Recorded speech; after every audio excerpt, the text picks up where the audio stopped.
नमस्कार, स्वागत है आपका हिंद न्यूज में।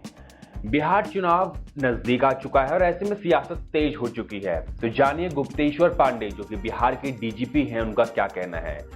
बिहार के पूर्व पुलिस महानिदेशक डीजीपी गुप्तेश्वर पांडे का कहना है कि चुनावी माहौल में उन्हें विवादित बना दिया गया था। करियर में दाग न लगे इसलिए उन्होंने नौकरी छोड़ दी। राजनीति में आने पर वे 1 से 2 दिन में फैसला लेंगे। तो इंटरव्यू में उनसे कुछ सवाल पूछे गए जिनके जवाब उन्होंने कुछ ऐसे दिए। तो सवाल नंबर 1 है इसमें, आपने इस्तीफा क्यों दिया? तो इस पे पांडे जी ने कहा, मेरे बारे में मीडिया में रोज खबरें आ रही थी, हजारों आदमी फोन कर रहे थे, कहा जा रहा था कि इस्तीफा देंगे और चुनाव लड़ेंगे। अब चुनाव के माहौल में किसी को इतना विवादित बना दीजिएगा, उसका राजनीतिक चेहरा बना दीजिएगा, तो वह चुनाव कैसे कराएगा? मैंने जीवन भर निष्पक्ष होकर नौकरी की है, अब मैं अपने करियर में दाग नहीं लगा सकता, इसके चलते नौकरी छोड़ दी।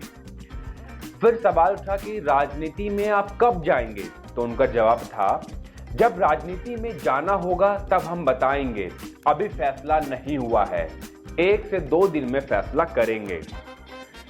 फिर एक और सवाल, राजनीति में आए तो बक्सर से विधानसभा का चुनाव लड़ेंगे या फिर वाल्मीकि नगर से लोकसभा का उपचुनाव लड़ेंगे? तो इस पे पांडे जी ने कहा, जो कि सामने खड़े लोगों की ओर इशारा करते हुए उन्होंने कहा, ये बेगूसराय से आए हैं, कह रहे हैं कि हमारे यहाँ से चुनाव लड़िए। ये जहानाबाद से आए हैं, इनका कहना है कि हमारे यहाँ से चुनाव लड़िए। मैंने चुनाव लड़ने की बात कहाँ की है? मेरे जैसा व्यक्ति नफा नुकसान देखकर कुछ भी तय नहीं करता। संघर्ष से निकला हूं और यहां तक पहुंचा हूं। गरीब किसान का बेटा हूं, जो आत्मा कहती है वह करता हूं। लोग मुझसे पूछते थे कि कहां से चुनाव लड़ रहे हैं। मैं निष्पक्ष होकर कोई फैसला करूंगा, तब भी लोग उसे तरह तरह के चश्मे से देखेंगे। मैं कैरियर के अंतिम हिस्से में विवाद में क्यों पड़ूं? इसलिए मैंने सरकार पर छोड़ दिया है कि किसी और को डीजीपी चुन लें। एक्टर सुशांत सिंह राजपूत की मौत पर आप क्या कहेंगे, ऐसा सवाल पूछा गया उनसे। तो इससे पांडे जी ने कहा, शिवसेना जो कह रही है सही है क्या? शिवसेना ने कंगना रनौत के साथ क्या किया? वे जो भी बोलते हैं सच है क्या? मैं सुशांत के लिए खड़ा हो गया तो उन्हें परेशानी होने लगी। जो केस खत्म हो गया था उसे जिंदा कर दिया। गुप्तेश्वर के डीजीपी के बाद अगले इनिंग राजनेता के रूप में। बिहार के पुलिस महानिदेशक डीजीपी गुप्तेश्वर पांडे की स्वैच्छिक सेवानिवृत्ति यानी वीआरएस को बिहार सरकार ने मंजूरी दे दी है।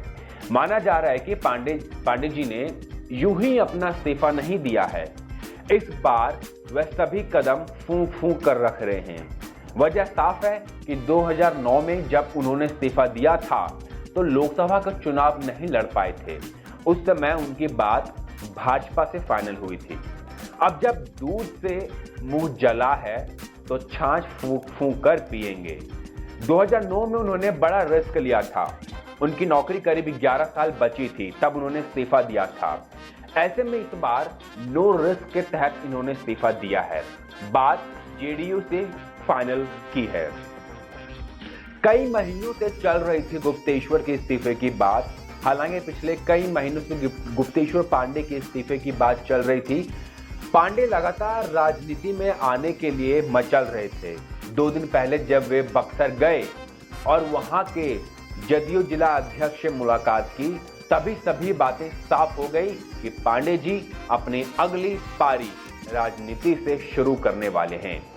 वे लगातार इन दिनों जदयू के बड़े नेताओं के संपर्क में रह रहे थे और इसका फायदा उन्हें इस चुनाव में मिलेगा। खूब मिला है नीतीश का साथ। पांडे को मुख्यमंत्री नीतीश कुमार का खूब साथ मिला है। नीतीश कुमार का भी पांडे जी के साथ मिला है। 31 जनवरी 2019 से पहले जब वे बिहार के डीजीपी नहीं थे, तब उन्होंने पूरे बिहार में शराबबंदी को लेकर मुहिम चलाई थी, जो काफी हद तक सफल रही थी। माना जाता है कि नीतीश ने इससे खुश होकर पांडे को डीजीपी पद का तोहफा दिया था। हाल में जब सुशांत सिंह राजपूत मामले में रिया चक्रवर्ती ने नीतीश कुमार को लेकर टिप्पणी की तो पांडे ने रिया चक्रवर्ती को औकात में रहने की नसीहत तक दे दी थी।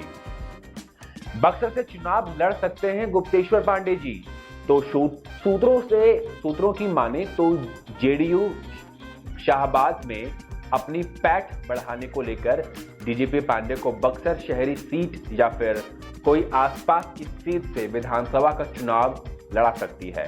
माना जाता है कि शाहबाद में सासाराम, बक्सर, आरा लोकसभा सीटें बीजेपी के खाते में हैं और जदयू इस इलाके में अपने आप को मजबूत करना चाहती है। गुप्तेश्वर पांडे जी ब्राह्मण समाज से आते हैं। वैसे में दक्षिण बिहार में जदयू ब्राह्मण नेता के तौर पर पांडे को पेश कर सकती है।